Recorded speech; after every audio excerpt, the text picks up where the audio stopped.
Hello everyone, welcome back to our YouTube channel Reliant UGC NET. I am Kashish Madan, and from now onwards I'll be teaching you various topics related to paper 1 as well as paper 2 commerce. It gives me immense pleasure to share it with you all that after serving the UGC NET aspirants in Hindi, now Reliant has launched its courses in English medium. So all those students who were seeking admissions can contact us on the numbers flashing on your screens, because now the courses are available in both Hindi as well as in English. Okay, now let's move on to today's topic. And before I start with the topic, I want to discuss a few things relating to the teaching aptitude unit.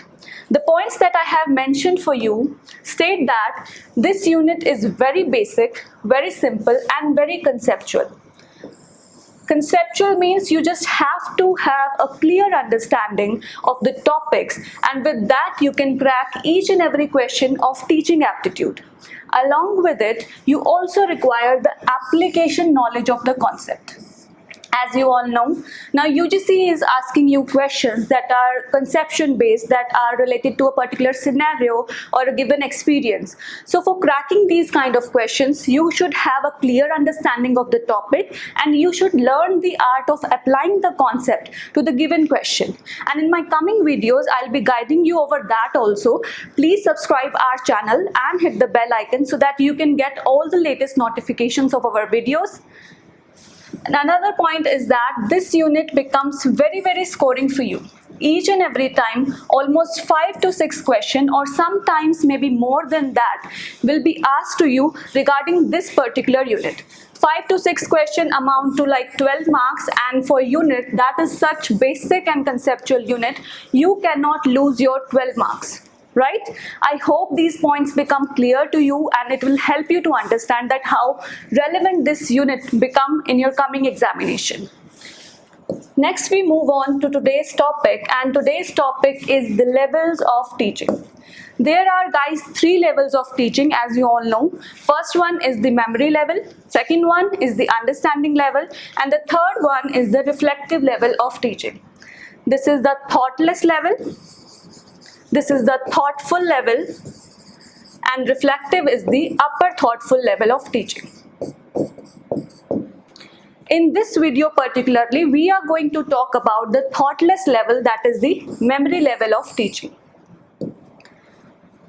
Memory level of teaching, if I explain with the help of an example, suppose you are constructing a house. The first thing that you will do is to build a strong base, a strong foundation, so that your building, your house can stand long for future years to come.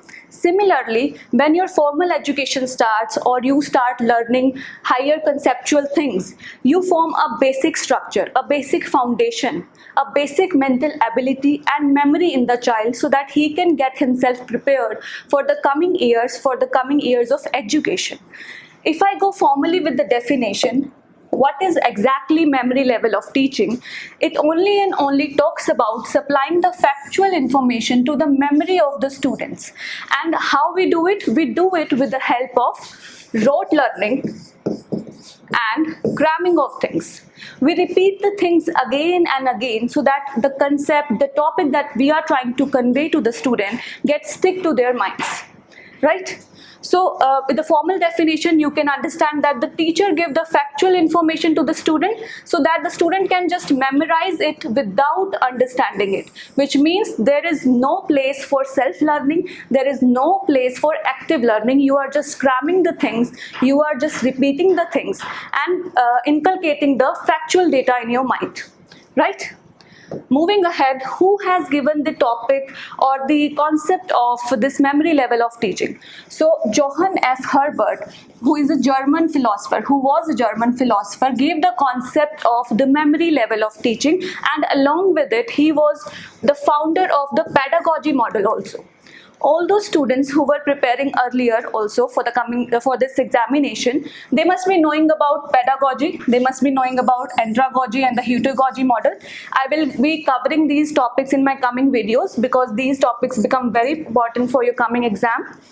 So Johann F. Herbert is the exponent, or I can say the propounder of this very level of teaching. Moving ahead, it is the first the thoughtless level of teaching. Now, why it is considered to be the thoughtless level of teaching? Because in this very particular level, the student is not understanding anything. He is just cramming the things. His mind, his mental ability is not at all being used in creating something new, in innovative thinking, in some critical thinking. You are just repeating the things and cramming them. So that is why it is said to be the thoughtless level of teaching. Moving ahead, the thinking ability does not play any role, and this I have already told you that in memory level of teaching there is no role of active learning. There is only and only memorization of the concepts. Next we have the role of the teacher and the role of the student. Very important to understand about the role. So if I talk about the role of the teacher of the teacher is very active, very prominent, and very dominative also, because all the responsibility of providing the factual data, providing the factual information is on the part of the teacher. The student just have to cram the things. So the student is in passive role. He is just doing what the teacher is asking him or her to do. That is why the role of the teacher is said to be active, because she is the one who is going to motivate you. She is the one who is going to provide you all the study material, all the factual information, and you just have to cram it, revise it, repeat it. So the student is in passive role and the teacher is in active role. Now we move on to the study material, and the study material in this very particular level is very structured and pre-planned. You pre-plan your lesson, you pre-plan the entire study material that is going to be transmitted to the student, to the memory of the student, and the topic that we give to the student are provided in very sequential manner, step by step.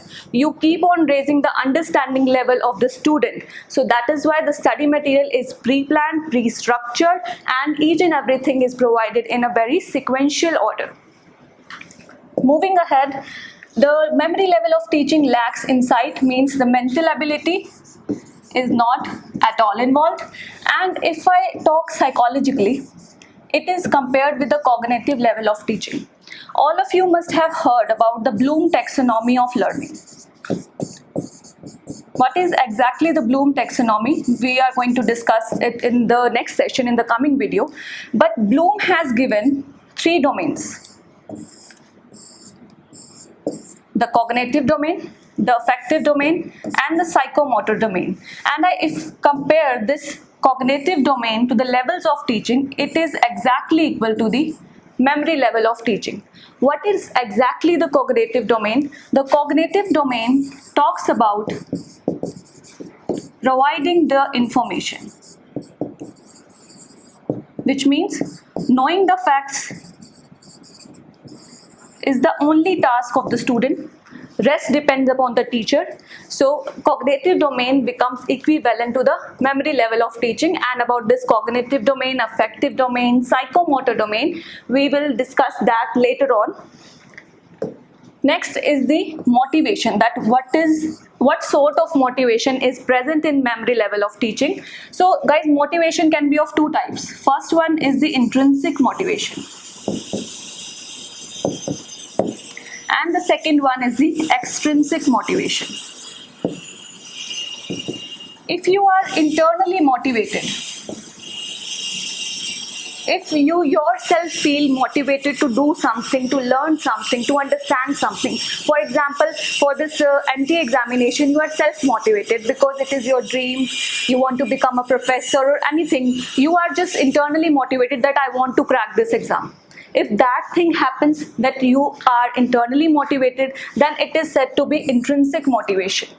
But if some external factor or some external forces are motivating you, you are being forced by someone, you are being compelled by someone, you are being pushed by someone to do something, then you are externally motivated, and it is said to be extrinsic motivation. And the motivation at the memory level of teaching is extrinsic motivation, because as I already explained you, the student is in passive role, he is just following the teacher. So teacher motivates the students to do something, to learn something, to know about the facts and the concepts. That is why the level of motivation, the type of motivation here is extrinsic in nature.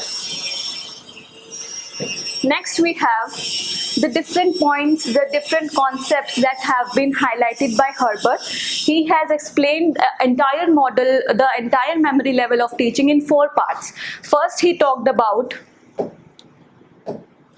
the focus. That what is the focus? What is the exact focus of the memory level of teaching? So memory level of teaching focuses on cramming only, which means rote learning, and no active learning is taking place in memory level of teaching. Along with it, it also focused upon 4 points that will become necessary for the student to understand and to build certain capabilities in himself or herself. That are the training of the mental aspect is the first and the foremost thing that is to be built in the mind of the student. Right? The second is providing the knowledge of the facts. We are just supplying the information, providing them the data, the study material, and they are just cramming it by repeating it and asking questions. Next is retaining the learned facts, that whatever we have taught to the students, they should be able to learn them, and how we access their learning, we will discuss it in the later slide. Along with it, it also focused upon recalling of the facts, that whenever I ask the same question, the student should be able to recall it. So cramming is being emphasized to such an extent that all these 4 things become possible, that you build the mental ability, you provide them the knowledge of the facts, they retain the facts, and they also recall the facts, right? Moving ahead, we have the syntax. In syntax particularly, Herbert tried to explain that how the teacher can build a lesson, how the teacher can plan a lesson, and for that he has given 5 steps, and you should remember these 5 steps, because from examination point of view, these 5 steps are very much important and can directly be asked. So the first step is the preparation, that first of all the teacher should prepare the entire study material that she wants to convey to the student. Next, she will present the study material to the student. Third one is the association, which means assimilation of the information. What you are going to do in it, you will link the previous knowledge of the student with the present knowledge and the new knowledge that you are going to provide, so that you can understand what is the difference and how will you overcome this difference. Next is the generalization. Generalization means whatever you have taught, you should taught them, the students, this concept in such a manner that they are able to explore it, to apply new ideas. And that is what has happened at the application stage. At the application stage, the student tries to apply the concept and the new ideas to certain scenario, but that becomes only and only possible if we reach a higher level of understanding and the student himself wants to take the responsibility of it. So student's responsibility and student's role, I would say, is necessary for the application phase. So all these 5 steps you have to remember them: preparation, presentation, association, generalization, and application phase. Next we have the social system. Social system means what are the parties, what are the individuals who are involved in this very level of teaching. So teacher and the students are involved. The teacher and the students are involved in this level of teaching, and the teacher is in active role, as I have already said, primary place, and the student is in secondary place or passive role.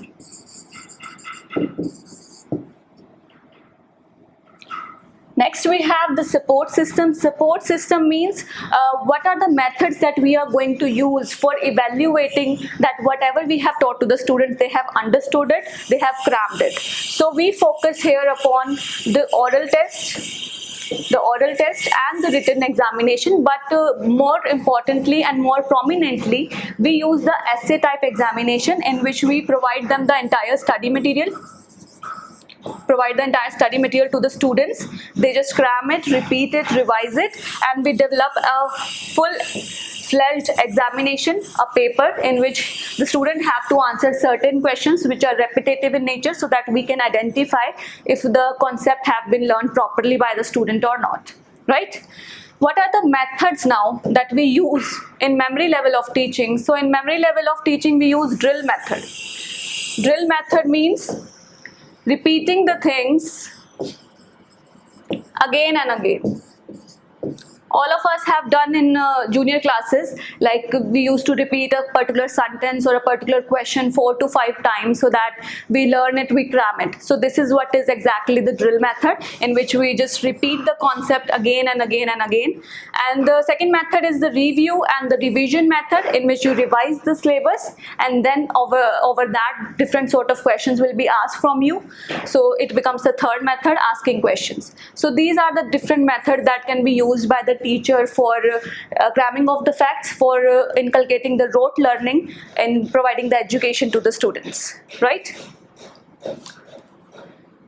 Next, we have an analysis of the memory level of teaching. Here we will discuss what are the merits and what are the demerits. So I hope you all can understand and identify these merits and demerits. First of all, the first merit is it is useful for the children who are at lower classes, because in lower classes the mental abilities to be built, and this can be built effectively and efficiently with the help of this particular level of teaching, by providing them the factual information, by repeating the things, by reviewing and revising the things.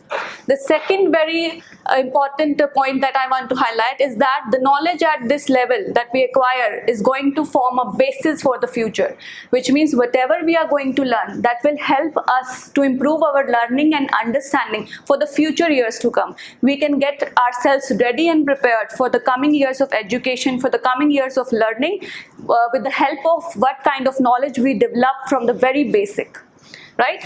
And third is that it is the first step for understanding level and reflective level, and that is why it is considered to be the prerequisite for understanding level of teaching. Why prerequisite? If you do not have the mental ability, if you don't know about certain facts, you don't know certain information, then how are you going to analyze it? How are you going to understand it? How are you going to use it in problem solving, in problem exploration while doing the research and other things? So it becomes a prerequisite that you have to pass through this phase for reaching the higher level of education, for reaching the higher level of learnings, right?